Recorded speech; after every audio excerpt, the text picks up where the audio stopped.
And I am delighted to welcome you all to the Warren and Anita Manshel lecture series in American foreign policy.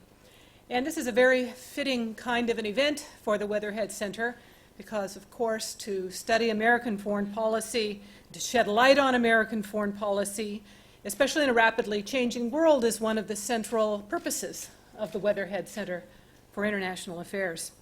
And it is my particular pleasure today to extend a special welcome to the members of the Manshel family and their many friends who are here today. They're right here in the front row.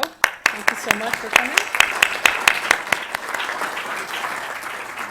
Warren and Anita Manshel were an extraordinary couple, and among his many achievements, Warren, who immigrated from Germany to escape the rise of Nazism, was a leader of the Congress for Cultural Freedom, and he played an important role in countering the susceptibility of European intellectuals and political figures from the blandishments of communism.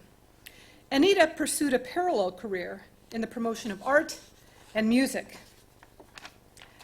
A founder of both the public interest and foreign policy, Warren was a champion of a free and a vibrant press that does not stop short of controversy and values. This is a value that's obviously shared by our speaker today. Given Warren's active support of what was then known as the Center for International Affairs, and Warren and Anita's longstanding interests in international and public affairs, this lectureship was created to honor their memory and continues to benefit from the generosity of the Manshel family. Past Manshel lecturers have offered a wide variety of views on the state of the world and on U.S. foreign policy in particular.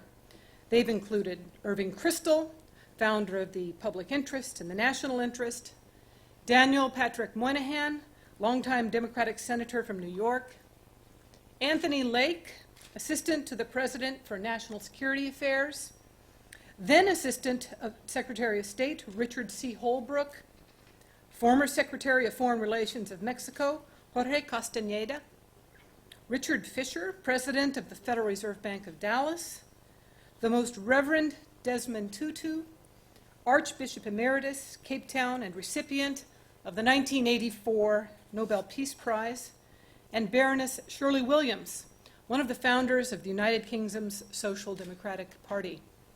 And I can assure you that our Manshel lecturers have been both highly thoughtful and they've been provocative.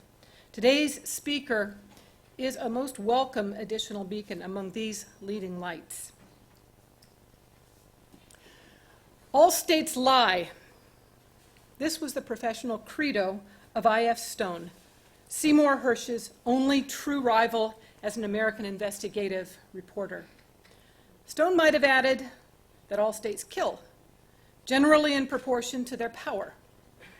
Not all societies, however, tolerate citizens who expose official violence, folly, and deceit. But this is one of the redeeming glories of late 20th century and early 21st century America. Even though we've squandered our wealth, and some would say our moral prestige in unnecessary wars, we remain a society that opens its ears to alternatives to official versions of the truth. And one of journalism's giants in this regard is with us today. Seymour Hersh was born in 1937, and he graduated from the University of Chicago in 1958. He enrolled in the University of Chicago's Law School, from which, fortunately for us all, he flunked out after 1 year. Horribly. After working for a while at Walgreens, Hersh hit bottom in 1959, becoming a journalist. He covered the police beat in Chicago, and he was UPI correspondent in South Dakota. He moved over to the Associated Press, becoming their Washington correspondent. And when they refused to run a story a story of his on U.S. chemical and biological weapons programs, he quit, and he became a freelance correspondent in Vietnam. And the rest is history.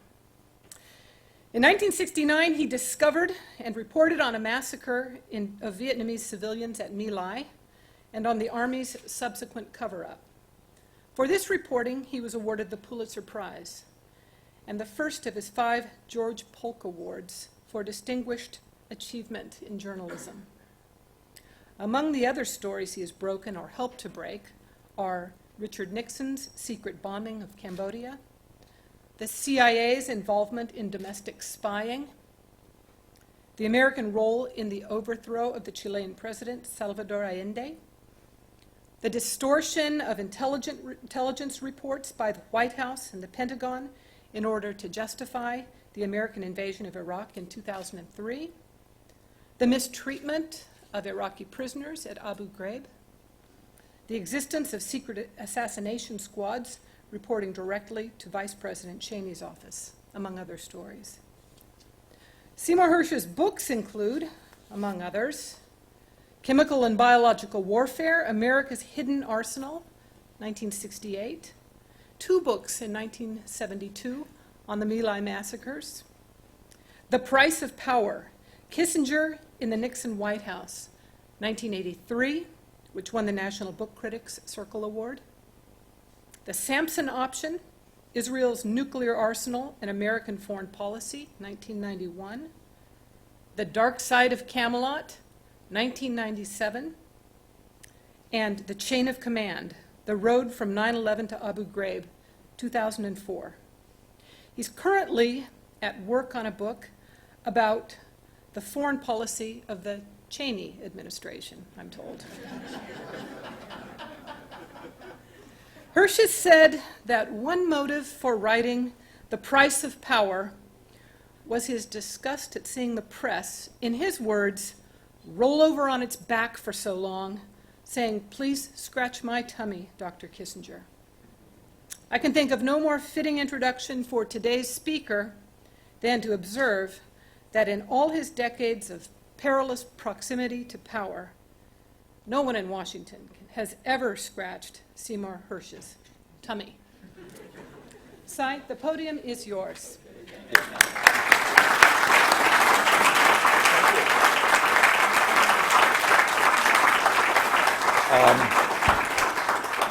Rainy day, let's have a colloquy. I'll tell you what's a little bit on my mind, such as it is, and we could just have a conversation. What I'm doing, actually, and so I have to be vaguely coy in a few times, is I was able to do some stuff for the New Yorker, critical of the Bush-Cheney White House. He was the president, George Bush. Although I'll tell you a great story. In looking, when you start reading clips when you do. I was taking on a project to write about this White House, and you start reading, just go through the daily stuff. I was speaking to the Neiman Fellows earlier, and I mentioned that you got to do chronology. Chronology is what it's all about. You can find out almost most of the big secrets in the world. The really strategic secrets that one discovers. They're there for you to find if you just know where to look. And most of the time, it's in chronology. So anyway. But in about February 16, 2001, 3 or so weeks after they took over, they won the White House. And again, this is something I was talking about earlier. It went to the Supreme Court, and one day Justice Breyer, I hope, will tell us what happened. Somebody should, in that 5-4 decision. But if the Republicans had won, if the Republicans had lost, the Democrats had won, one of the things I'm going to write about in the book is the Republicans had a team of lawyers in an office, actually right near where my office is in Washington, across the street. They had a team of lawyers ready. They were going to fight the court's decision every way they could. They were going to go back to the state. They were going to go back to Florida. Remember the debate over each individual ballot. They were going to fight it. They weren't going to accept the court's decision. They were going to litigate and litigate and litigate. And the Democrats accepted it. Gore said that's the way it is. I don't know what virtue there is in that, but maybe there is some virtue in that. We're seeing some sort of, we'll talk about Obama and what his definition of virtue is in terms of being collegial. In any case, so I'm going through the clips, and I think the third week in February, some guy jumps the fence in the White House. And this is February 16th or 18th, 2001, and runs around sort of muck. And it was very snowy. That had a big storm, and the Secret Service couldn't find him right away. And they're uniformed Secret Service police. They're officials. Anyway, and after about 3 or 4 minutes of not finding him, they did the prudent thing.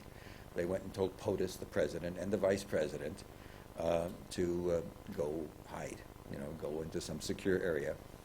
And it was a story so routine, it was only covered by the wire services, the correspondents for the New York Times and Washington Post. It was beneath them to cover something like that. But the stories all said the same thing. When they went looking at 9:30 in the morning on a Tuesday for the vice president, they found him in his office dictating to a bank of people. And when they went looking for the president, he was on an exercise bike in the gym. And of course, you can't extrapolate anything from that, but I love that story. Because as far as I was concerned, he stayed there for a long time. He's one of those 12-step people that, I don't know what the 13th step would have been, but anyway. So where are we today? Let's talk about that for a second. Before we do that, let me just say, as I say, I'm just going to, nothing here is going to make anybody happy. And certainly it's, for you students, nothing is going to help you with an LSAT or an MCAT, so you're free to leave if you want. Those of you who stay, I assume you're all SMers, because this is going to be brutal. We're really in a real problem. We're stuck. But before we do that, let me tell you about dissent in the government. As I came to Washington, you heard this story, I was out of Chicago, and I was a police reporter in Chicago, where you do learn some wonderful things. I smoked an awful lot of dope and watched a lot of bad porn movies and police headquarters. But anyway, I also learned about cops and learned about right and wrong sometimes and how often you can't tell.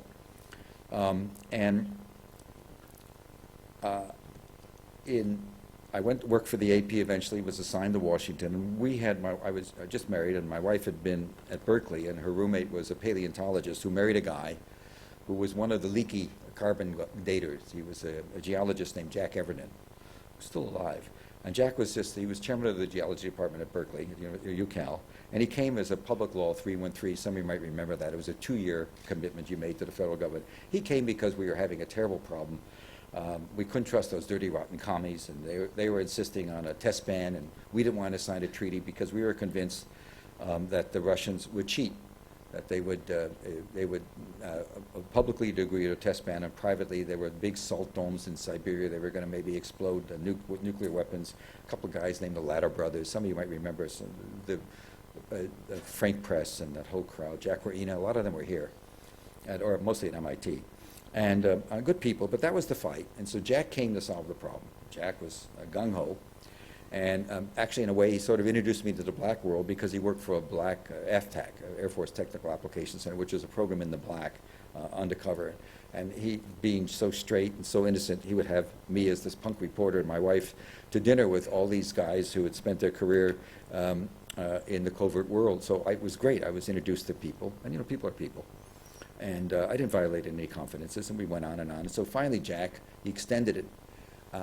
Basically, as a good scientist, Jack devised, and a geologist, Jack devised a means for putting passive stations outside the Soviet borders, and with the kind of sensitivity to monitor underground tremors, to the point, he ended up working, by the way, for the geodetic, he became an earthquake guy in California, in Menlo Park, one of the great earthquake predictors. And Jack basically solved the problem being that you didn't have to have on-site testing, as we insisted, and the Russians said we couldn't do. You didn't have to have people in Russia. You could monitor with passive means around the borders to a degree that they couldn't shoot off more than half a kiloton, a small, certainly no nuclear weapon. They couldn't really do anything that would move them along into the more sophisticated nuclear weapons. And testing, which is, of course, you can't get more sophisticated unless you test. And so Jack, and I'm living with this guy. Jack's a dear friend. He's a wonderful, passionate sort of person, and a great scientist. Really a great believer in, you had to understand science. He didn't care about grades. You just had to understand it. My wife was in the process of going to medical school and taking pre-med courses, and he didn't care about the grades. He kept on screaming at her. He would tutor her. You don't really understand. An A means nothing unless you understand. Terrible fights. They said, run out of the house with the kids. So anyway, so Jack finally got his day at the Joint Chiefs. He finally got a chance in 65, 66. He got his day in front of Earl Wheeler, who was chairman of the Joint Chiefs, later sort of a Vietnam fame. Would be, I could tell you, we learned something from Vietnam, but of course, are you kidding? Americans learn from history? Are you kidding? I mean, it just doesn't happen. It's always tabula rasa. Anyway, and so he gave his presentation. He had his whatever PowerPoint, I don't think they had him then, whatever he did. He gave his presentation, and he was a senior official, taken very seriously, and he got all done. He said, no question, we can sign this agreement. Long silence, and Wheeler then says to one of the other chairmen, one of the other 4 stars, they were all there, who was in what they call the tank, the secure room that probably it still exists in the Pentagon. I mean, I'm sure it's been upgraded, but the same place, same. And he said, okay, he said, guys, here's what we're going to have to do. We're going to have to drop our technical objection to a treaty, and let's fall back on a political objection. That was the net result, that they changed their objection to a treaty, the JCS, from a technical objection to a political objection. Big deal. Jack left. Jack was outed as somebody who thought we could sign an agreement, and his future was over. He was seen as somebody who passionately believed that the science predominated, and we could sign an agreement. Fast forward. Mark Raskin. Some of you remember Mark Raskin. You probably know him as a great radical, co-founder of the Institute for Policy Scientists. He was also a great concert pianist in his day as a kid. Finished second to a very eminent, he went to Russia for concerts, but he was here at Harvard, and he was, went to school, at law school, I think, at Chicago, and ended up in the White House. McGeorge Bundy picked him as a national security advisor for disarmament. He'd worked on the Hill in the late 50s on disarmament issues, and he was totally bright and competent.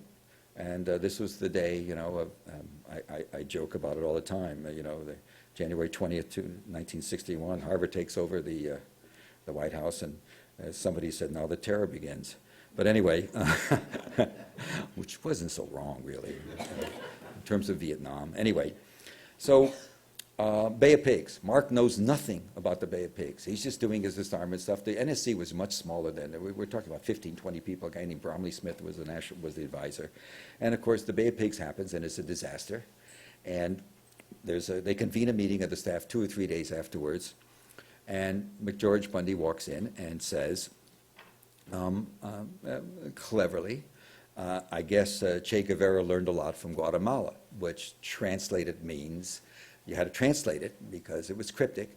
In '64, we had tried to overthrow Arbenz in Guatemala, and we used air, and it was very successful. We did overthrow the government, and United Fruit was happy for a long time, and off we went. And so his point being that the Cubans had studied Guatemala and learn how to handle our air, whether right or wrong. That's what he said. And there was a silence for a moment, and then Mark said, I have a note. I went and copied this. And Mark then said, literally, he said, what he said was, but I guess Che learned more from Guatemala than we did, is what Bundy said. And then Mark, nobody said much, and Mark said, well, just thinking it was okay to say it, it's very interesting that Che learned something from Guatemala. What have we learned from Cuba? There was a long silence, and Bromley Smith, the secretary of the NSC, National Security Council, said there'll be no recriminations. And by the time he got back, there was a note already saying, you're not invited to any more meetings. Des Fitzgerald, his daughter was Frankie Fitzgerald, who wrote Fire in the Lake, a wonderful journalist and a wonderful person, actually. And I guess, I don't know who he was, but he was a covert operator out of the classic believer in stopping communism, that the idealism of the early CIA was very powerful. And I don't think there's any question that, and I would argue that they were more right than wrong about the Cold War. And a lot of people, a lot of us were more skeptical, but the Russians, as we now learn from the various declassified archives, a lot of which have been reclassified recently, the last 10 years by the Russians, were pretty out there. In any case, Des Fitzgerald was the station chief in Saigon in the early 60s, and in '62, late '60, he was promoted to branch chief for the CIA for Southeast Asia. And he comes back to Washington. This is not apocryphal, this is a real story, so it was the same with Mark, and so it was the same with Jack. They're real. And he comes back, and his secretary says when he checks in, the same secretary as his predecessor, and she says, on your schedule is a Tuesday meeting with Robert McNamara in the Pentagon. And, okay, he starts his job, and every Friday. And on Friday at 2 o'clock, he drives over to the Pentagon, or is driven, and he has his meeting with McNamara, and McNamara says, how are we doing? And he says, are we in trouble? There's not a chance. The opposition, I don't know if we use the word Viet Cong, Vietnamese communists, what's really Vietnamese nationalists. He said the opposition to our government is powerful. We're repressive. We're doing the wrong thing. We can't win this war. They care more than we do. He gave him the whole complete lecture, just told it the way it was, got back, and his secretary said, by the time you came back, McNamara called and canceled the meeting. No longer did he go every Friday at 2 o'clock. I have a friend that's involved pretty deeply in Afghan policy in the government. And he went to a meeting. I have to obviously, this is last year. He went to a meeting of senior officials, and the meeting was about this wonderful policy we had of our ticket out in Afghan is we're going to stand up the Afghan army. We're going to develop a 250,000 Afghan soldiers and an Afghan police unit that are going to be wonderful, substantial. They're going to secure the country. They're going to take down the Taliban. Won't have a chance, et cetera, whatever the dream is. And they were going on at the meeting talking about training and et cetera, et cetera. You do know that the rate of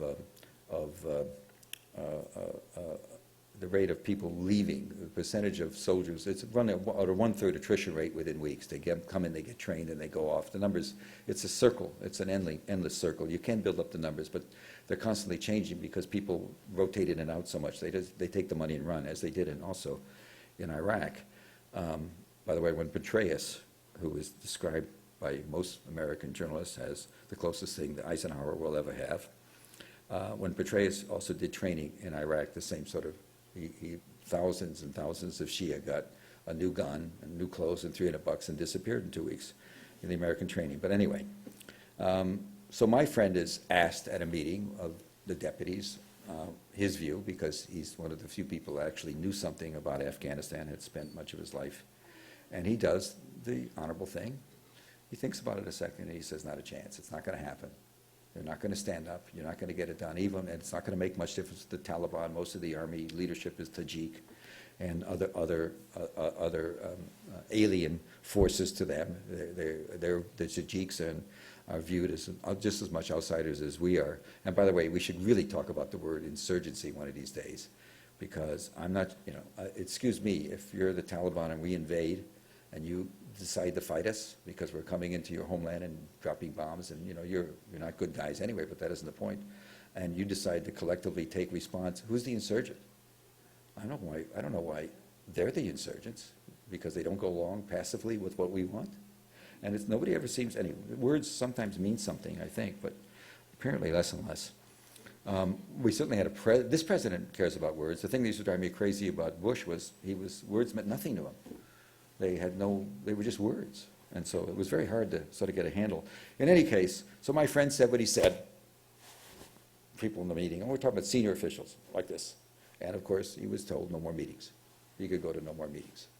And so you have a problem I worked for a guy running for president. I was press secretary, did speeches for Eugene McCarthy, Clean Gene. And you can't get a sort of a better, more open, he had his difficulties, but a lack of IQ was not one of them.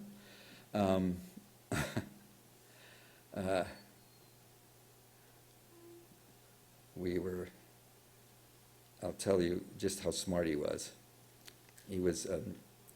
We were campaigning, going nowhere in February of '68. And at this time I had been a very much anti-war reporter.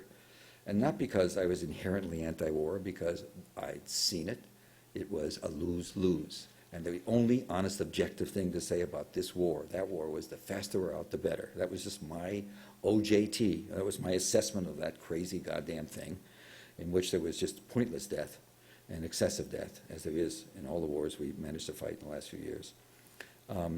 In any case, McCarthy was going nowhere, and I was thinking I had screwed the peace movement. What am I doing with this guy? And the the big issue was a write-in vote, as they're going to have in Alaska. He was a write-in candidate in New Hampshire. And the only thing we had going was he polled well with independents. The Democrats were going to vote for Johnson, who was the president, was still on a ticket. Some moderate Republicans liked McCarthy because he was a moderate Democrat. And he had a sort of a moderate manner.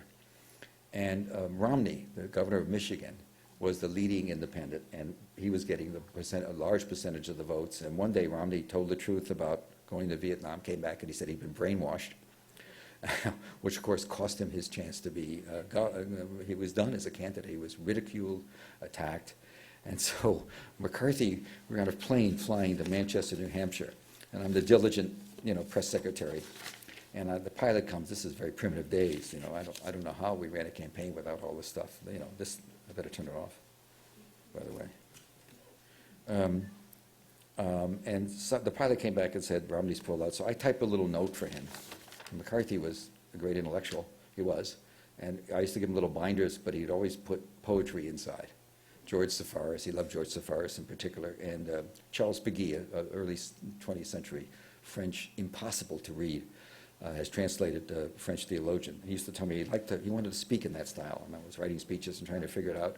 So I wrote him a memo about what it means, the breakdown of the population in terms of independence. I was a smart little kid, and I write all these memos about the percentage, and we're now going to jump in the front, and for the first time we have a chance really to make a dent in a write-in vote because the independents are going to go strong. Obama's problem is the independents right now that are moving away. Anyway, and I'll never forget it because I gave it to him, and he interrupted his poetry reading to look at it for a second, and he did this. He started doing this. He started tearing it. For about 10 minutes, he tore it in little pieces. He just very carefully tore it lengthwise, just carefully tore it. I thought, what have I done? So we got out the plane, and for the first time, we actually see reporters. We've been living in isolation. It's February. I've been with him for 2 months, and very rarely we'd see anybody. And once Ward Just of the Washington Post, who some of you might know, maybe know his novels, but he was a great foreign correspondent for the Washington Post, just terrific. And he'd come back to America, and he was writing about politics, and he wanted to spend a week with us. And I said, oh my God, Senator, you can't believe it. Ward Just is going to come and spend a week. I was press secretary too, besides doing all that other stuff, small operation. And he said, well, I can't have that. I said, why? He said, did you ever see what he wrote about me? So I looked it up. In 1962, he'd done a Periscope item in what used to be Newsweek. Remember a little item, Periscope, in which he said McCarthy walks like a priest. That was, God, I'm very angry. It's very strange politics. Anyway, I was only in it for about 6 months, and that was it. So he gets off the plane, and we've got the networks there. And this was the time when it was light enough in the day. They had to fly the film back to New York to get it on the air. We were going to get a lot of coverage on this. And he gets off the plane, and they're all standing around. And this in the old days, there wasn't security, and there was a prop plane, and the wheels go down, and the gangplanks out there. There's none of the conveniences of modern airports. And he walks down the gangplank, and there's 15 or 20 reporters. And the first question is, what about Romney? And here's what he said. He said, all that talk about Romney and brainwash, he said, just a simple rinse would have done. Because he didn't think that much of Romney's IQ, right? And I learned a lot about the press in that because I went nuts. I jumped up and I went like this, okay, guys, we're going to have a news conference inside. And then we went inside, and he knew, he'd done bad, like a sort of a bad puppy. And he went inside. He was very appropriate and changed his tone, and nobody used the opening line. A British reporter in a book later, one of the people who worked for the Insight team at the London Times, he wrote about it with great glee. But that was a year later. Nobody used it. And I realized, wow, what power we have, just by pretending to be officials. In a way, Kissinger did the same thing when he became National Security Advisor. He'd always had trouble with the press, and suddenly he's named by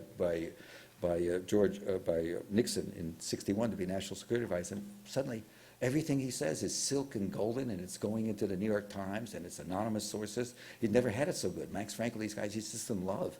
It's just marvelous. Anyway, I have no idea where it was, but it's okay. I'm ruminating, but that's all right because I'm going to get to my point. Anyway. So, no opposition permitted. So there you are. The press should do it, but I think it's safe to say that certainly after 9/11 we were part of the team I think Jefferson would have turned over in his grave. Any adherent of the First Amendment, we totally failed the American people because our job was to be, we're the watchdogs, we're the skeptics. We're not jingoists.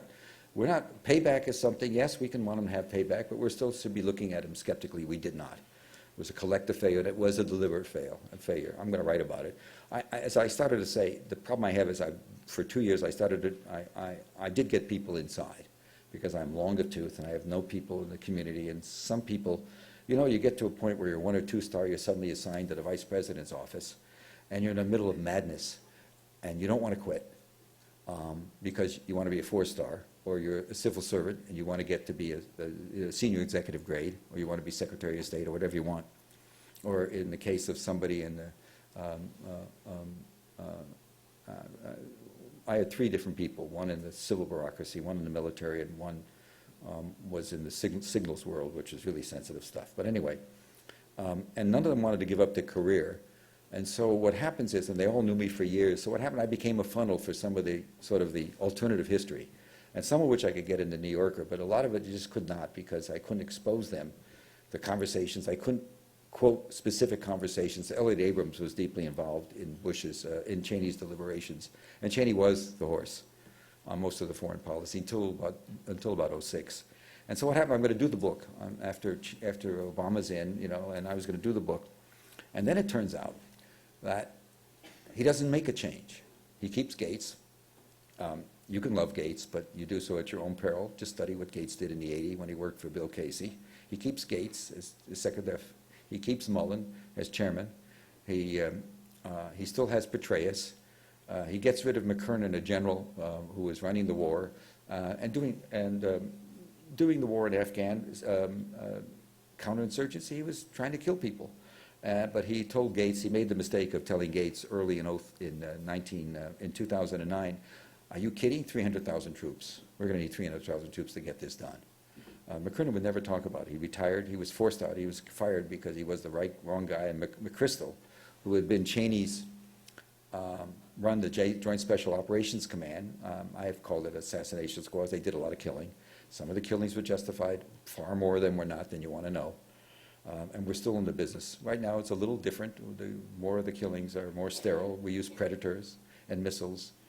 There's more killing going on now in Afghan than there was at any time in the war since Petraeus took over. There's more bombing going on. There's more disinformation. I would just tell you the notion that there's a peace agreement is just information war. I don't know why they want to play information war on games. Run information games on my old newspaper, the New York Times. I don't know why they just can't be happy doing it to Fox. That's all right, they can do it. But now they have the New York Times writing all these stories about Pakistanis, Taliban living in Pakistan, getting visas or getting safe conduct into Afghanistan, and they're having serious talks with Karzai. Not a chance. It's all part. What the game is the game right now is let's really hurt them. Let's go kill the Taliban. At the same time, let's get stories planted about peace coming out. Karzai is going to lead a wonderful peace agreement. The Taliban are going to drop their long-standing hatred of anybody who's not Pashtun, and even though he is, he's long been given up for the wrong side, and are suddenly going to go and make a compromise. And the purpose of that, of course, is, I think it's fair to say, is among other things, in Petraeus' mind, you're going to demoralize the enemy. I mean, that's the American thinking. They're going to be demoralized, and you're going to, the local Taliban leaders are going to think, my God, there's something going on, and it's going to hurt their effectiveness. This is the game plan that's going on now. No chance, but it's okay. It's going on now. And it's, I don't see an end. They're not going to negotiate, not at the way, and Mullah Oma's not the player. There's other people. There are people. We've been killing the wrong people all along. I can just tell you that I can't talk about it. It's so weird. There are groups like the International Red Cross, ICRC, that can't be talked about. But I can tell you there's a lot of concern in groups like that about wrong people being killed, that the moderate Taliban are being targeted. And the killing is just going exponential in the last month or two, and it's probably going to go greater. That's the same thing he did in Iraq. And so it's sort of a devastating picture.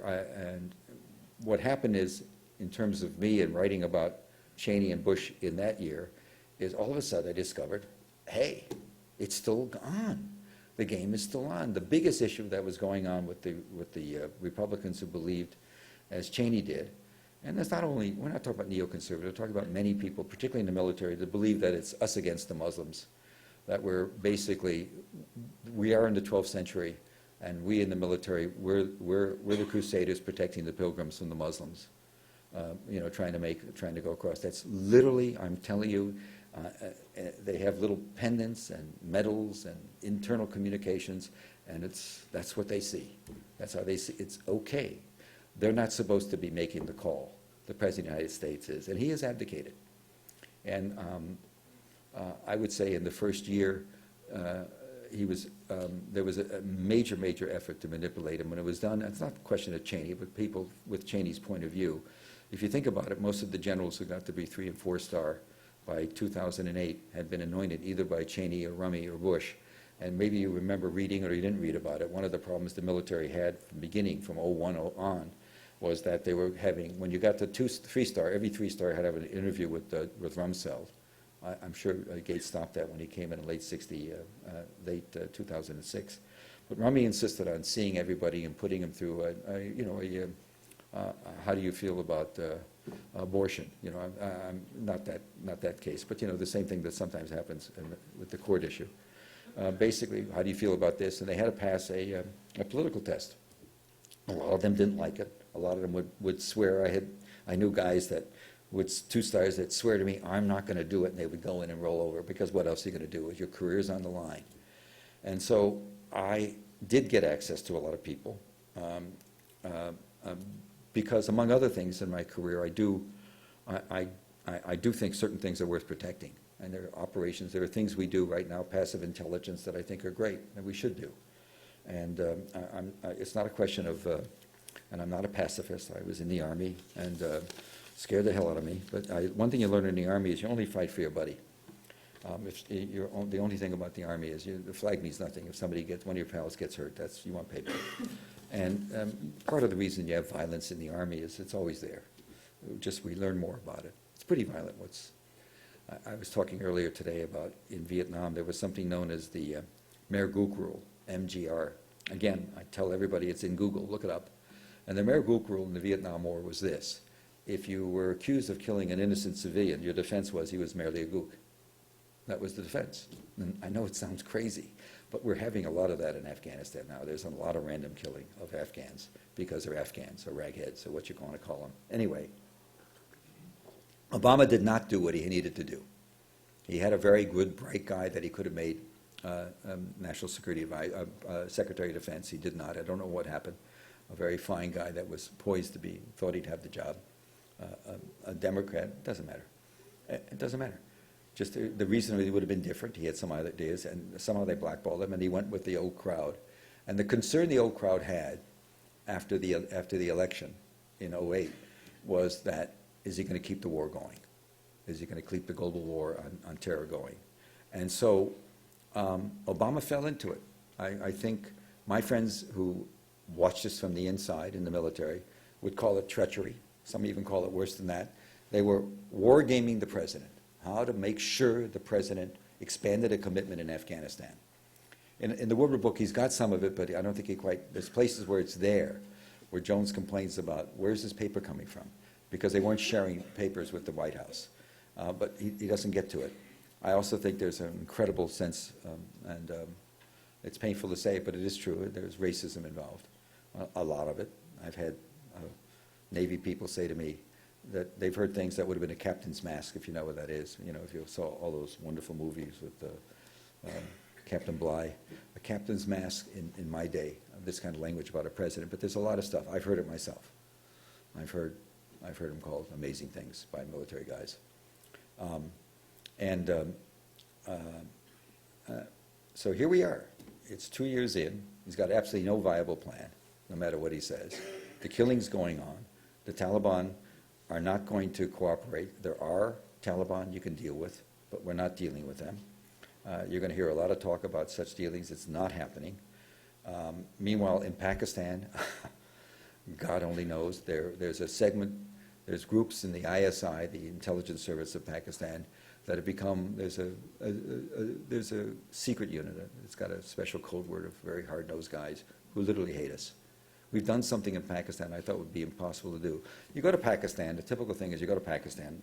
Last year I went, and you go to Islamabad, you go to the Islamabad club with some hard-nosed ISI. The intelligence, there's no question the intelligence people are supporting the Taliban because, as far as Pakistan is concerned, the biggest priority they have is to make sure the Taliban keep a footing in Afghanistan. Because without them there, they see Afghanistan going, being taken over or increasingly influenced by the Indians. And you're never going to convince the Pakistanis not to have, it's in their DNA now, anti-India. And by the way, the Indians are much more subtle, but just as pernicious about it. The Indians are, you know, they will come and they'll say, "Oh, you poor guy, having been in Pakistan, have a triple scotch," and then they're much smoother. But the basic point is just the same.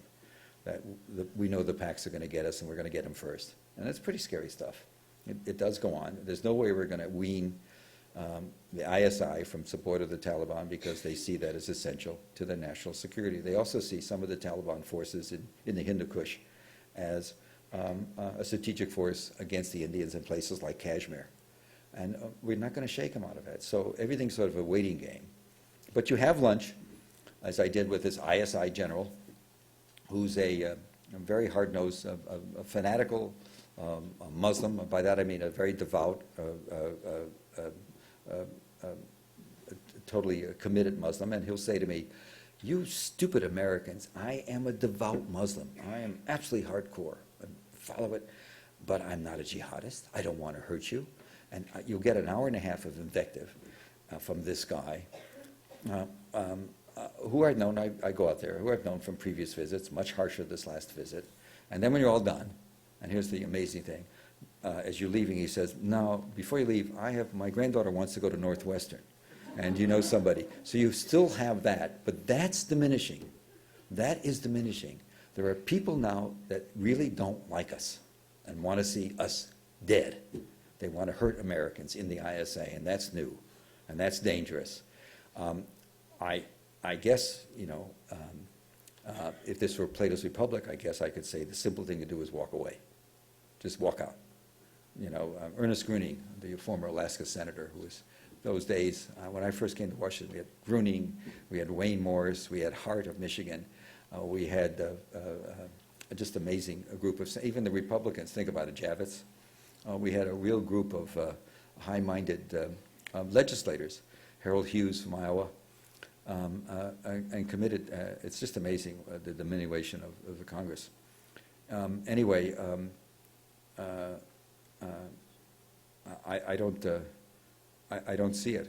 I don't see any way out. Obama seems to be stuck in a track where he thinks he's going to get out in 11. Portrays in an interview with a reporter that was in the Washington Post Sunday, he said, "I think more like 2014 might be the right time." And you've got a president of the United States that refuses to be commander-in-chief. I just don't understand it. He's very smart. There's no question about it. I don't know him at all. I know people around him. I know, and I know enough to know that he's as good as everybody says. And we all thought, I always thought the argument for not electing John Kerry was we had to get to the bottom. We had to go to the absolute bottom in America, and then something good would happen. And I was feeling so smart when Obama came out of there, because it was a natural reaction. But I can tell you, my friends tell me the polling is terrible. The internal tracking poll on the House is not good. The Democratic, the honest polling that they don't share. The Senate will probably be okay, but he's going to lose that. I don't know what's going to happen in 12. He's Iraq. You tell me what's going on in Iraq. That's worth noting. We believe in democracy, except when Maliki makes a move towards Muqtada Sadr, the more extreme Shiite leader. There you are. You know, Maliki, I was saying this earlier. It's so interesting. Maliki spent 18 years in exile in Syria as a cop, basically. He was working in the security police there for 18 years. None of them are really. The only guy with real claim who was there during all the bad years was Muqtada Sadr. And now that he's been welcomed into Maliki's party, I just don't know what's going to happen. We're very much against it. We always, this notion of democracy is hysterical, because at the same time we're espousing democracy in Iran and in Iraq. We're supporting, of course, all of the family-owned fiefdoms in the Gulf, you know, Bahrain and the UAE and Qatar, comical. I mean, the hypocrisy was just overwhelming. Iran is another. I'm just running. I don't know what's going to happen in Iraq. A lot's going to depend on the Kurds. If the Kurds make a move, I don't think they will, because the Turks will come and beat the crap out of them. But that's also possible. What you have is a chance, if the president wants to, he can deal with Iran, forget the nuclear issue for now, and deal on other issues, deal on regional issues with Iraq. He can deal with Turkey on regional issues. He can also deal with Syria on regional issues, all of which is very possible. I don't know. I hear he's maybe reaching out for the president of Syria. He may do something with him. But he can't get away with it publicly or politically. He's boxed in. Any move that would be conciliatory, of course, would drive the Israeli lobby crazy.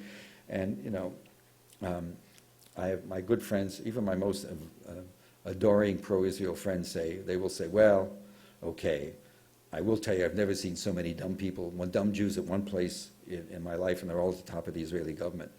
They will say that, even though they're very pro-Israel. I have no idea what's going to happen. You know, the President of the United States involved in it's the strangest dance I've ever seen, talking about an agreement with Fatah when here's Hamas that would, I guarantee, I do believe this is true, that any real election would probably win overwhelming percentage of the votes, even in the West Bank. So there you are. But we don't mention Hamas. And so he's really adopted in every single, in foreign policy, the basic Bush-Cheney policy, which is just the most strange phenomenon, because he certainly knows better. I guess, if you want to give him his due, I think he's going to not worry so much about this election. He's fighting hard. He's not going to mobilize the Hispanic community. He's not going to mobilize the young, and he's not going to mobilize the African-American community. They're just not coming out. And he's lost the independent vote. I don't see how he's going to do much. It's not, you know, he could muddle through, but he's certainly going to take a beating electorally.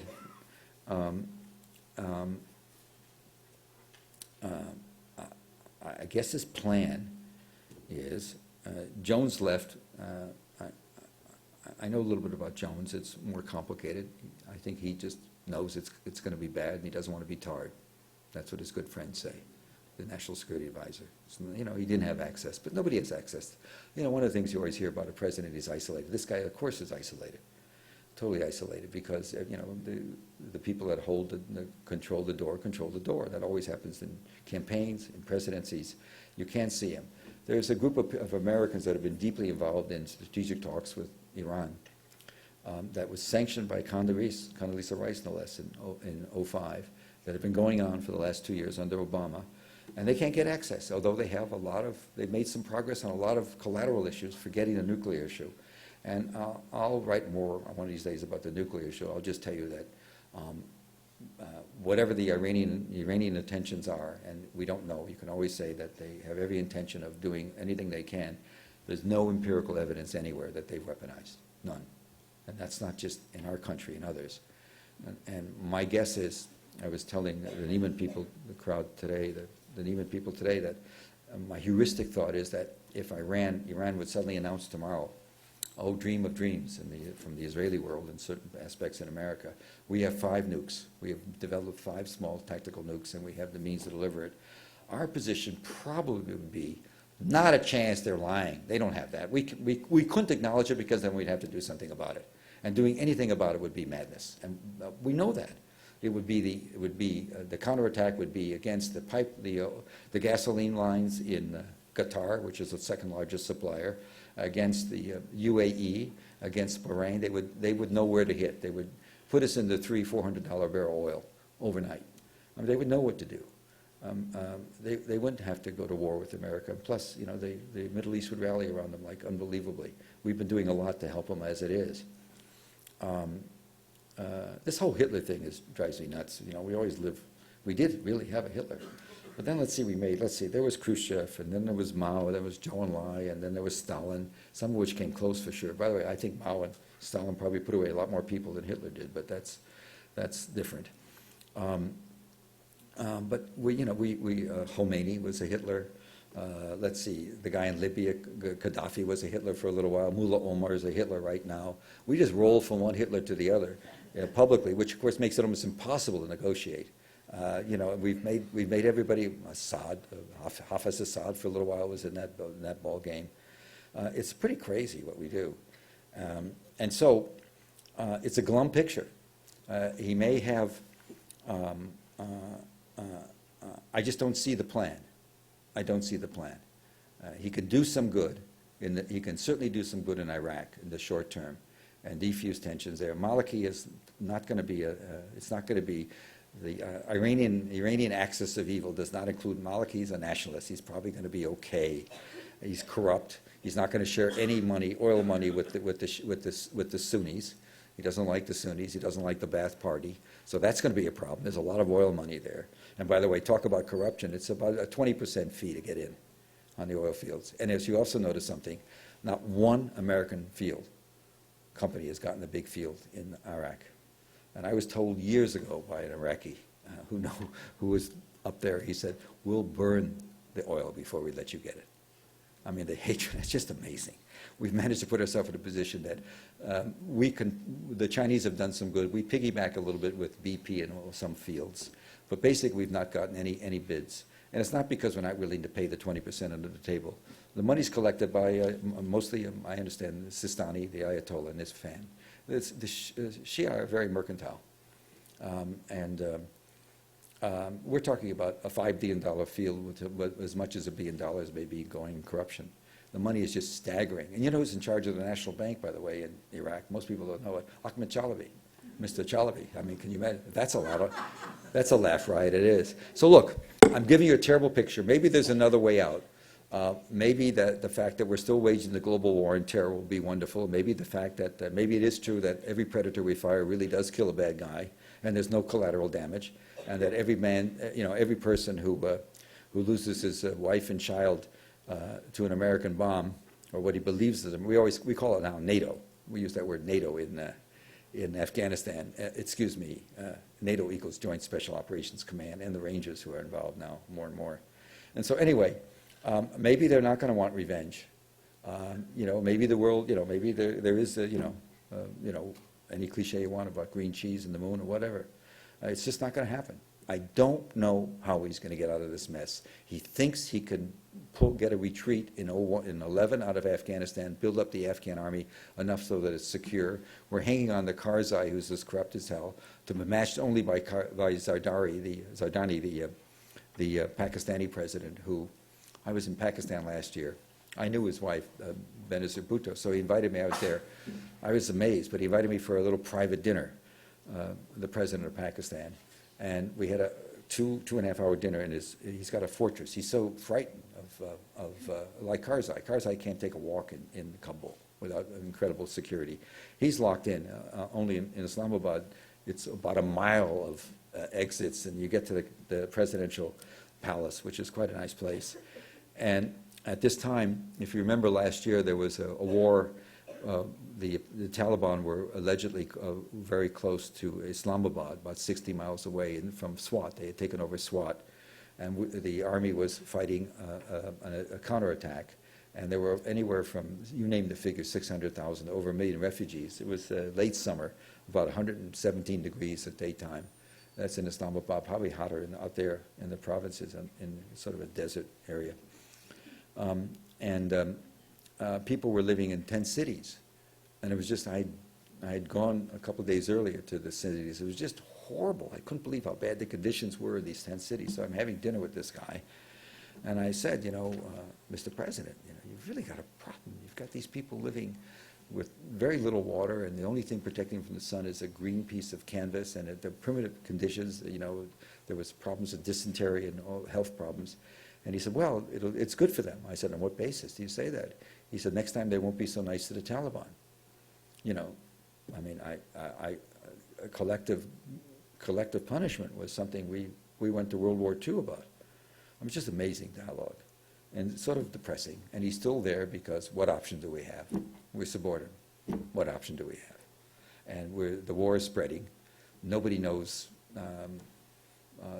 If you looked at the Russian studies of when they did the war in the 80s, the Russians, by the way, the Russians tried special ops. They tried clandestine assassinations. They tried to kill In 87, 88, they put a lot of effort into assassination plans.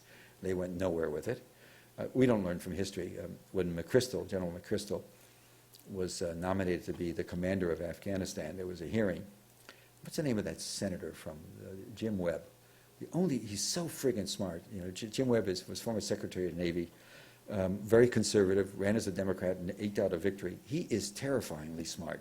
He's on the Armed Services Committee. He's the last guy.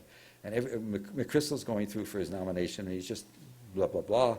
And he was the last guy asking questions. He said, well, General, let me ask you some questions about Russia and the Russian invasion. Do you have any idea how many troops the Russians had at the height? I'll get that for you, sir, on the record. Did you know that the Russians had done studies on how many people it would take to control the Hindu Kush, the border area between India and Pakistan? I'll get that for the record. He had no answer for any of the questions because he, you know, like a typical American general, he had not studied the history. He didn't study, and he comes in there, and it's golden. Nobody writes it. It's very depressing. The fact is the Russians estimated 180,000 troops alone just to seal the border, and you couldn't do it anyway. So any historian, any look at the history, and I'm not talking about going to Alexander the Great or what happened to the Brits in 1839 or whenever the stories are. There were two excursions that ended up disastrously. But just in the Russian experience was pretty devastating. McKernan says, I need 300,000 troops, he's out.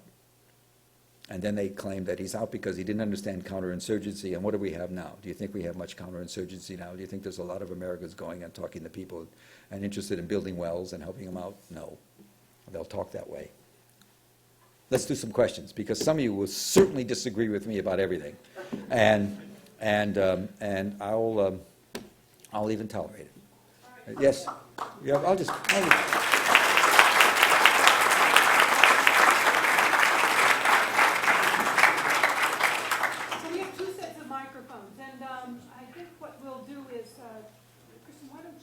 start on this side and run it around, and then we'll go over to this side and get one over here. We should do the LaRouche guy first. There's still LaRouches?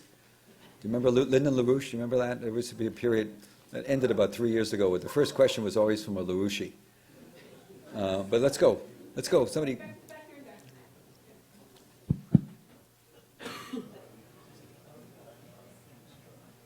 So first of all, do you think that Dexter Filkins may be an unwitting accomplice in some... Well, he's a hell of a reporter. He's a very good reporter. I have nothing but respect for Delta Filkins, but he's also a reporter. He works for the New York Times, and they say if a very high-level official says we've got this going, he's got to report it. I just think I just don't think it makes. I profoundly think that it's more than thinking. It's not going to happen. The notion that an Afghan, that a Pakistani senior member of the Taliban living in Pakistan would come across the border because there's safe conduct is comical. It's just not going to happen. There's no way you're going to trust that to happen. It's just not going to happen. But Filkins is, I wouldn't ever question, and there's no question his integrity. He's got, when you work at the New York Times, I worked at the New York Times, and you go and cover somebody making a speech or doing something or making a statement, giving you a briefing, you report it. I also wondered what you thought of the way Helen Thomas ended up being treated. Oh, she was. It was really a stupid thing to say, but Helen, but I don't think it comes from. There's a certain amount of frustration that's inevitable, and she was invaluable, I thought, in some way, because she was always asking the question that made it safer for others to be negative. That's what Paul Wellstone, the reason I was so upset when he died, when he was killed in that plane crash, because Wellstone was somebody who was a former academic. He taught political science somewhere in Minnesota. Where? Carleton, yeah. And he was always making the statement that made it safer for other Democrats. I mean, Feingold's that way now, and he may lose, not because of his politics, because of the economy, which is another issue for Obama. My God, if he doesn't turn it around, he's really dead. But that could happen. But anyway, that's a year and a half. Anything can happen. I know. I thought it was a sad ending because I thought it was easy to pile on her. But she shouldn't have said it. It was a silly thing to say, go back. You know, there's a way to say it. You know, the first time I ever saw this guy, Khalid Manshel, who's the political leader of Hamas, I went to Damascus in '03.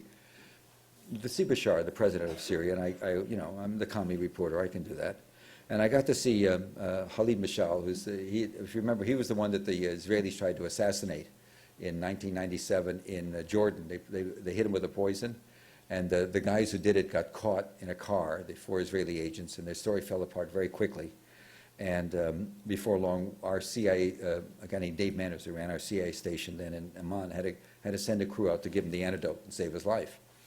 And so when I saw him, I'd never met him before, and there was a lot of talk about America. Explain America, tell me about America, and he invited me to lunch. I saw him in the morning. He was under Syrian protection in Damascus. And I sat down with him, and I said, when I sat down, it's a compliment to be, to have metzah, to have a meal. I said, you're breaking bread with a Jew. And he said, what do I care? And I said, well, I'm not a Zionist. He said, Mr. Hersh, be a Zionist. Why didn't they take Austria, he said. He said, there's so many things about the Israelis I really like, what they do, how hard they work. There's a lot of things to be admiring. I'm sure we would have been very admiring if they'd only taken not my country. Castro used to say the same thing. People don't remember, but Castro had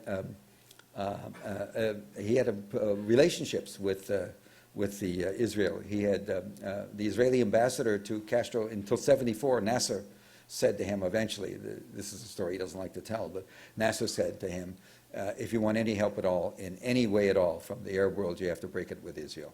But he had tremendous feelings for Israel because he saw what they did. They reclaimed the land. They were socialists in the days like he was. They had a state-run economy.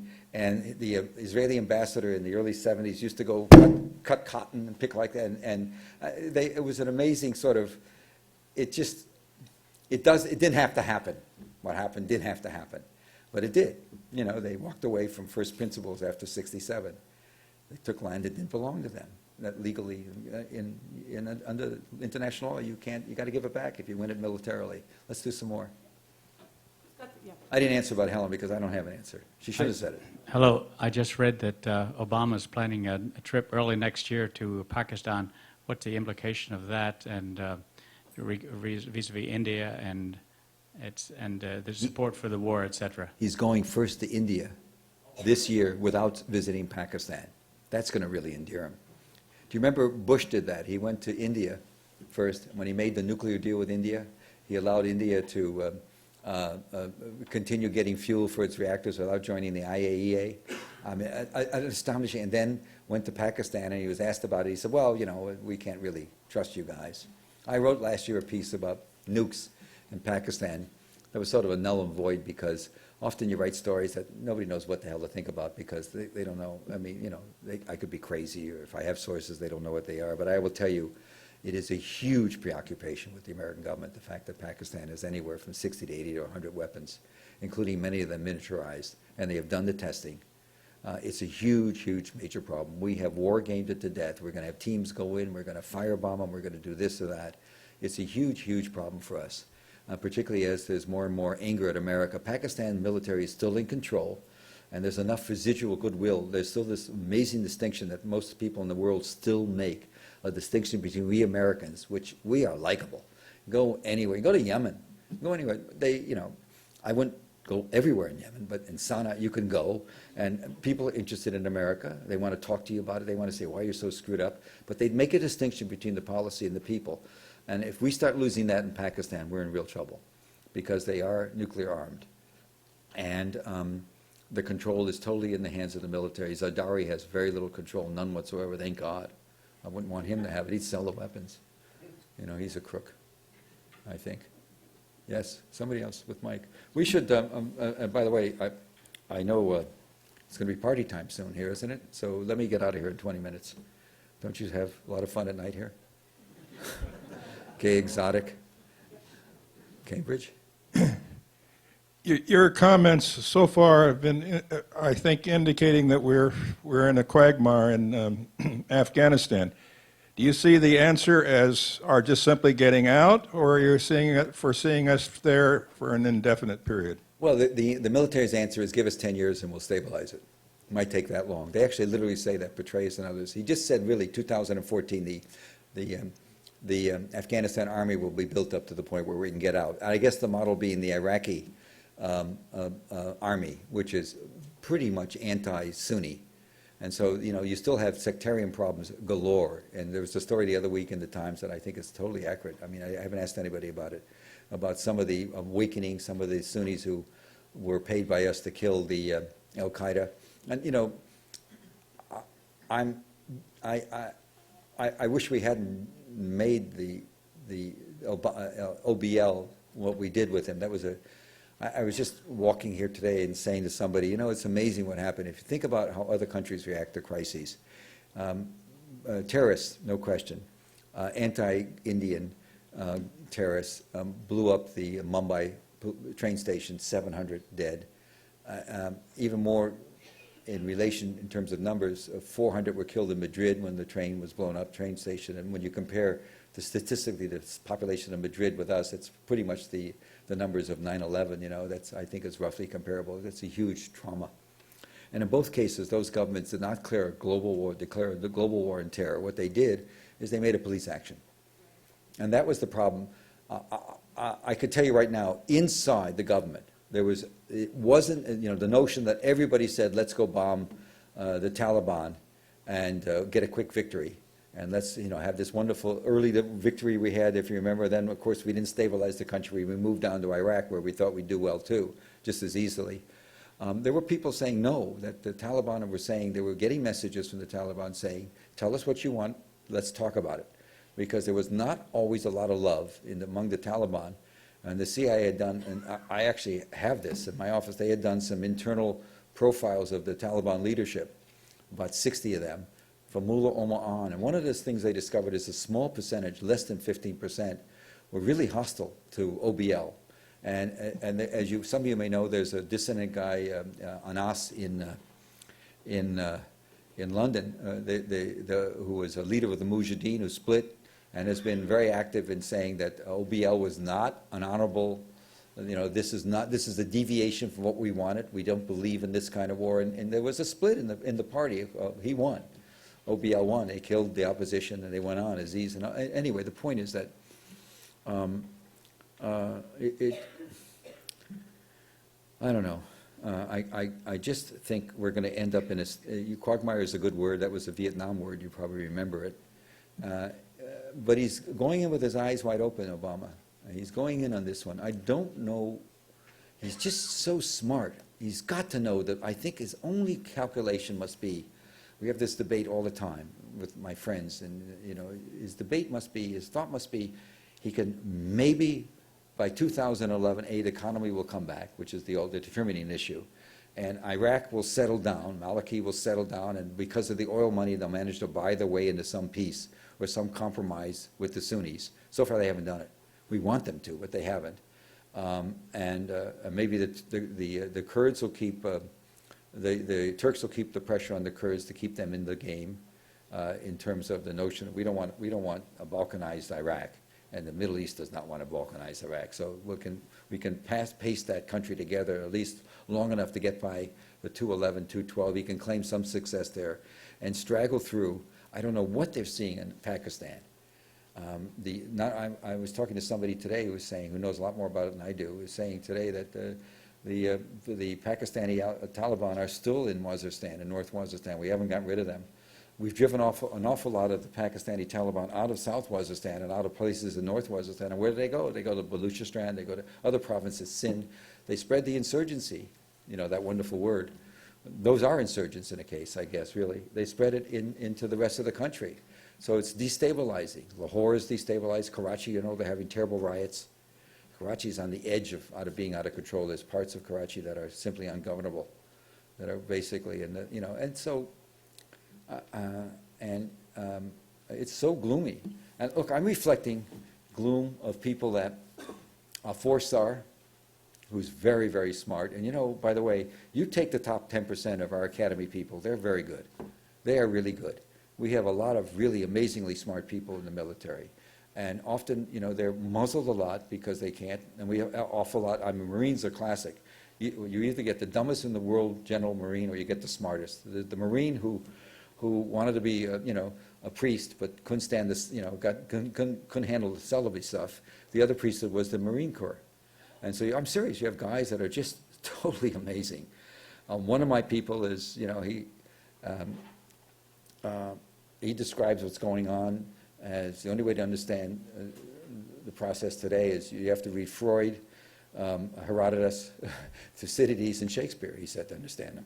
We're talking about an epic tragedy coming, and coming from within, a failure from within, the Freudian notion of, anyway, whatever it is. I'm not qualified to even use the word Freudian.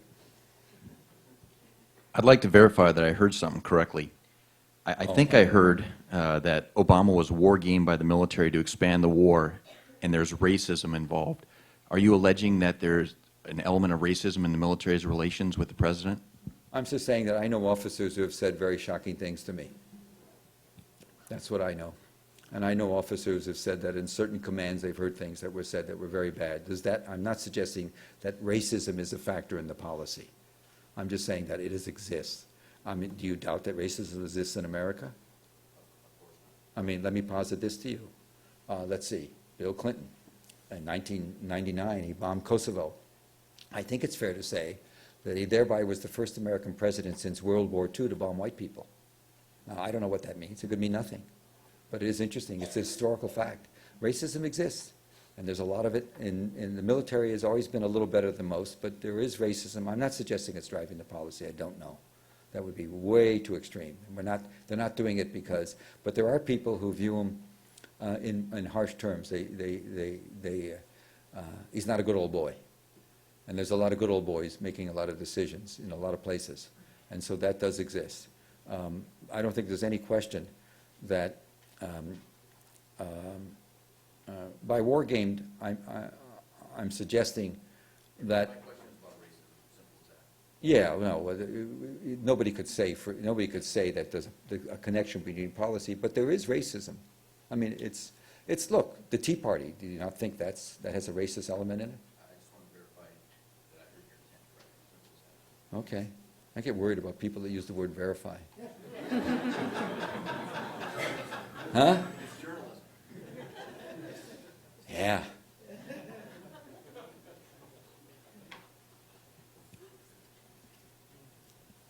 Hi. For most of our lives, Cuba has been a domestic policy. But, now you have Cuban Americans who are very diverse and have a wider range, if not a wide range, of political spectrum. You have moderate Republicans in the Midwest who are dying to sell their grain to Cuba. What is your read on why Obama hasn't done anything about Cuba? Florida politics. They're not going to vote for him anyway. Make an appointment and tell them that.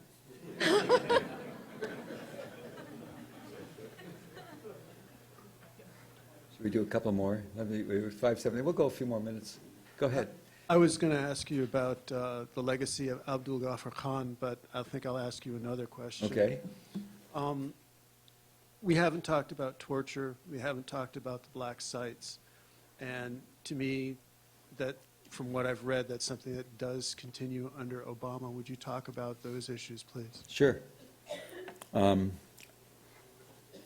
It's in all warfare. It's you dehumanize the other guy. And so the thing about My Lai, when I began to get into My Lai and I did, I think, 60 interviews with kids in the unit. And before that in America, here's the way,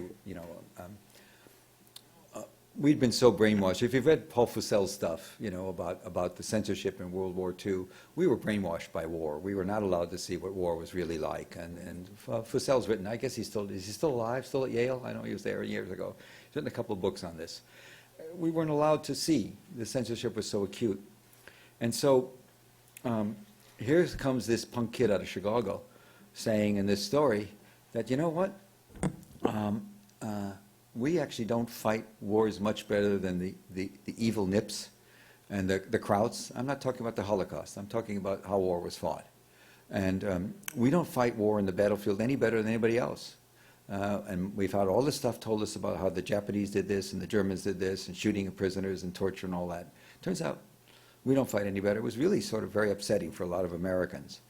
And it's still something. We still, it's all about I was talking earlier, we're very upset about the two detained Americans, the two hikers that they're going to try in Iran. And there's a lot of talk about, they were held for months with no due process. And then you say, how many people have been held, how long in Guantanamo with no due process? When we know, I think in the chain of command I wrote, I could probably take them public now, but I'll just tell you this story. After a few months, when we began piling prisoners into Guantanamo in 2002, and they were flooded with prisoners, there was a lot of early talk about very bad treatment to the prisoners. We saw some of the photographs of how the guys were shackled and all that. And inside the government, there was a lot of very big concern because it was really quite bad. And the violence the casual violence we dealt with in Afghanistan for people we thought were involved, or Al-Qaeda. Everybody was Al-Qaeda. And so the CIA had a man that was, he's retired now, that had been born in Palestine. George Tenet had brought him on as somebody to advise the government on Palestinian issues. He was born there. He came to America. He had a son that was in a very prominent job in the government. He was quite an eminent guy. And he goes and his Arabic, of course, is fluent, so he goes for 3 weeks, maybe May, June of 2002, and he comes back and he writes a devastating report. He said, oh my God, he talked to a lot of the prisoners. At least half of them, and he privately believed much more, had nothing to do. It was bounties. There was money being paid for everybody. And he writes, this is a report that was given to the White House, that was read in the White House. And to her credit, Condoleezza Rice convened a meeting about it, to which Rumsfeld wouldn't go. Sent a deputy, and nothing happened, because nothing ever happens. Easiest thing, they didn't even set up a commission. They just did nothing. And so everybody was on notice that probably half the population, he was talking about 80-year-old men living in their own excrement and not being treated. And it was an amazing document. And so we have had empirical knowledge of the extent of the abuses so early. One of the things that happened is they learned very quickly. They would use reserve units to serve as guards. Marines now do it. They had a Puerto Rican unit go and do it. They had to get them out quickly because the Puerto Ricans were immediately too sympathetic. They bonded to the prisoners very quickly. I had a Marine kid. What the Marines used to do when the Marine units, reserve units were sent to, eventually they started using Marine units before they set up a more formal. They would, when they got drunk on whatever they could find to drink, and there was a terrible place. It was hot. In the beginning, it wasn't air conditioned, and there were 3 girls, and you were spending your time chasing the girls and getting in fights about it. It was just crazy. But when they got nothing to do, they would go grab prisoners, throw them in the back of a pickup, and drive to a high ridge overlooking the water in Guantanamo, and then get them out and said, we're going to throw you out. We're going to throw you over the ridge. And then they would bring them back after, and they said the only rule was you could do it, you could beat them up, but you couldn't break bones, he said. So that was the understanding we had with our sergeant. Don't break bones. I mean, it's just beyond the pale. Yes, there are still places undeclared that we don't, that the intelligence community knows about. I don't know what the president knows. And I can't tell you about, I can't tell you about the rendition flights, but there are still undeclared places. And the only reason you would have an undeclared place in a place where nobody can monitor air traffic is you're still flying them in and out. And I will also tell you there's still prisons that I know about that have not been declared, that have existed since 2002. And all you have to do is get imaginative and think, the Brits were in this too. And just imagine where the Brits could put a prison. So you don't have to use us. So it gets to be really Trekly stuff. And it's pretty, the history is going to be, it's going to be unbelievable. If there is going to be a history, I mean, I'm going to try and do something, but I won't be able to name the guys. And it'll be, I mean, I'll sell books, sure, but it'll be it'll be, yeah. We're not really that worried about, like last year, not that worried about the nukes. Because it's hard to confront some of the fears that we really do have that are rational fears. We are in a very perilous moment, I think, because we are increasingly disliked. And we are increasingly seen as ungodly, and people worthy of revenge. And you know exactly what I'm talking about. I assume you're nodding your head, but I don't know if you, are you a scholar in this area, do some work in this area? No, I've just read about it, and I understand a little bit about human beings, and also know a little bit about Afghan history. Yeah, well, that's dangerous. Let's do a few more and we'll let everybody go home. Yes? Just 2 or 3 more, because this is 6 more minutes, 5:30, it's 5:24. Okay, let's go. Over here. Yeah, where are you? Suppose Barack Obama, or any president, had a dramatic conversion experience like St. Paul on the road to Damascus. Suppose he became fervently convinced of the desirability of closing most of our foreign military bases, of slashing defense spending in half, and using the savings to repair the country's infrastructure, clean up the environment, develop sustainable energy, retrain the unemployed, and so on, of making government operations more transparent, of obeying international law and complying with our obligations to the UN Charter. If this occurred, and if a majority of the American people agreed with these objectives, as in fact they do according to some polls, what would happen, I suspect you'd agree, is nothing, or nothing much. What do you mean? Some things are simply not what is called, quote, politically possible, unquote. What does that phrase mean, politically possible? I mean, this is a democracy, isn't it? You know, the way I put it is, what if he, like Cameron in the UK, you know, he's pretty amazing. David Cameron, I don't know if you've been following it.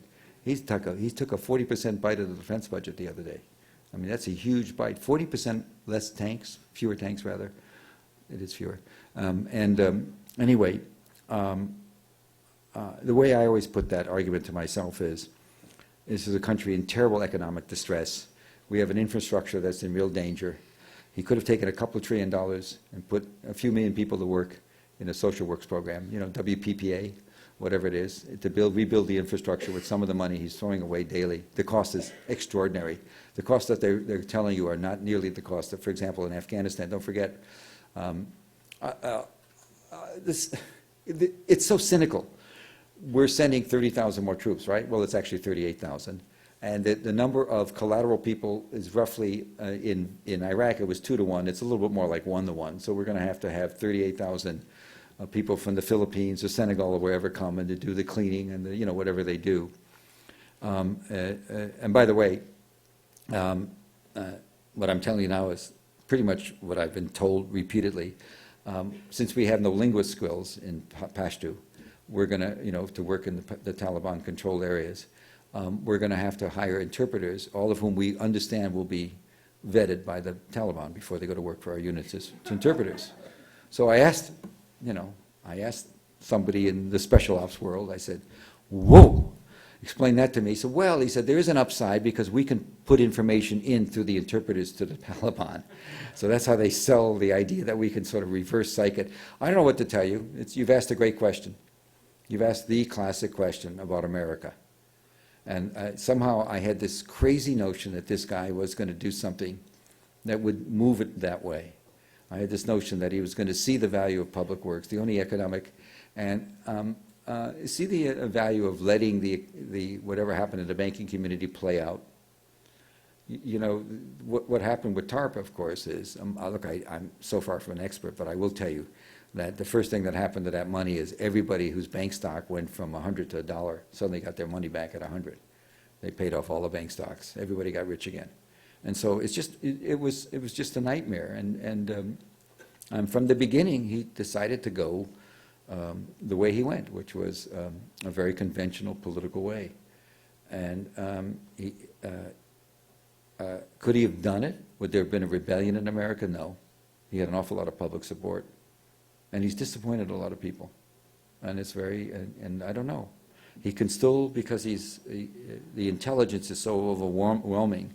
And I do get a sense that he's a good guy. I mean, I know people that, you know, worked with him and worked under him, worked with him, worked in Chicago and other places with him, and they all say the same thing. This is really a good guy. So, you know, maybe. I don't know. I don't know what happens. I don't know how we got off the track on this one. And again, I say, it's, you know, you're going to have to go back to Shakespeare and the classics, you know, and maybe Freud. The last question. One more. One more. Thank you, Mr. Hersh. I just finished Bob Woodward's book, Obama's Wars, and some of what you've described has been in there in terms of the military kind of pushing for continuation of similar policies. But you offer a very sobering alternative narrative to what's in that book. So what do you, I know what the military would like to happen, or what certain policymakers would like to happen, but what do you or the people that are your sources think actually will happen in 2011 and 2012? I mean, assuming status quo, because obviously things are changing, but if we don't make immense progress in Afghanistan, what do you think is going to happen? We're just going to turn around and leave, or? How the hell do I know? I mean, how the hell do my sources know? The thing about, where I differ from Woodward is that, his access is amazing. I've known Bob forever. Obviously, we worked in Watergate together when I was at the Times and he was at the Post after the '72 election. He does get access. I'm always sort of amazed at the notion that Julian Assange, is that how you pronounce his name, of WikiLeaks, is reviled 3 months ago for releasing documents, reviled, threatening the future of America. He's immediately made known that he was a victim of, he had been raping people and all these things that haven't really come to fruition, all of which I have my problems with in terms of, it could be that way, it could be something else. But he was certainly vilified very quickly. And here comes Woodward with amazing stuff in the book, a 6-page letter from the President to the Joint Chiefs outlining his plans and all sorts of secret stuff, and nobody's raising boo about classification. I think hypocrisy is sort of staggering. The difference with, I just think in the Vietnam days, you had a tremendous debate over the war, and they wanted more troops. And Westmoreland eventually got 500,000 troops that, was a disaster. But that was a debate publicly, I think a debate that was open. I think in this case, where my reporting is different from Woodward, I think that it wasn't an open debate. I think there was a serious effort to push the president into the war. I don't think that's so hard to imagine. Remember the 40,000 document leaked? Actually, Bob ran that story and about what McChrystal's report said. 40,000 troops more we need, and et cetera, et cetera. So I don't see it as quite an open debate, open, free exchange of ideas. I think there was some sense that they wanted to be sure this president went the right way on this one. And I, of course, don't know that much about it. But I have a point of view from inside at a high level from somebody who watched the debate. And he has a different picture, so I'll probably do something about it eventually. But I have to figure out, it's in Kuwait now. It's not empirical stuff. I'm just talking about process right here. It's a process thing. I don't see how you can walk out and win an election. He's going to lose the independent vote. I don't see how you can walk out. Democrats just have this problem of being seen as weak on national security. And certainly, I heard he went to court today to sort of stop the notion that gays can enlist in the military. That's just a typical Democratic reaction because they're afraid of appearing soft. I beg your pardon?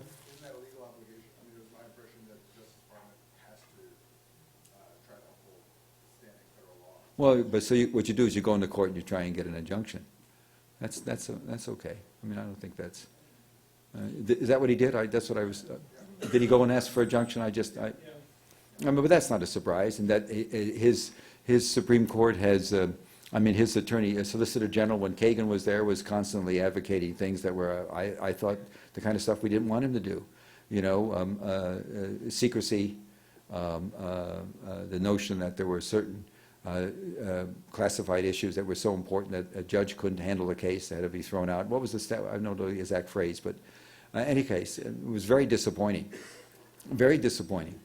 Very disappointing. And so I can't tell you what I have no idea. He can't pull out because politically it's suicide. He's going to try and scrape it together. And maybe the economy will turn around enough. And most people don't care that much about it. We've turned off on the war. You know that pretty much. You can run all the stories you want about talks, no talks. No, it doesn't buzz. It's a non-story. So it's a war that everybody's given up on because it's not going anywhere. And it's true, you said that. The public does sense that it's going nowhere. And how do you collectively motivate it? This was the issue in '67, by the way, when Bobby would not run. Gene McCarthy ran. I was telling the story about what attracted me to him is he not only ran, but he said, this is an issue, this war is immoral, he said. This is an immoral war we're waging. I mean, can you imagine a president saying that today? He said it was an immoral war. I had a friend, Mary McGrory, who was very friendly with him, and she said, she called up Gene and she said, this guy wants to talk to you. I went and he said, go to work. Sort of strange, he hired somebody off the street, but he did, to write his speeches and be his press guy. But I just said, this guy, you know, there's no way out. I thought he would, it's so disappointing to be here. I don't know what you young people will think. So, you know, it's just disappointing to be here. And it's a terrible message to give you, which is, for all the freedom we have, I'll tell you, there's also the other place with enormous press freedom. It turns out to be Pakistan. Great place for press freedom. It may not be as important as we think it is. You know? That's sort of a shocking thing to say. It just may not be all that it's worth because it doesn't seem to deliver us any sort of a consensus. Well, on that cheery note. Thank you so much.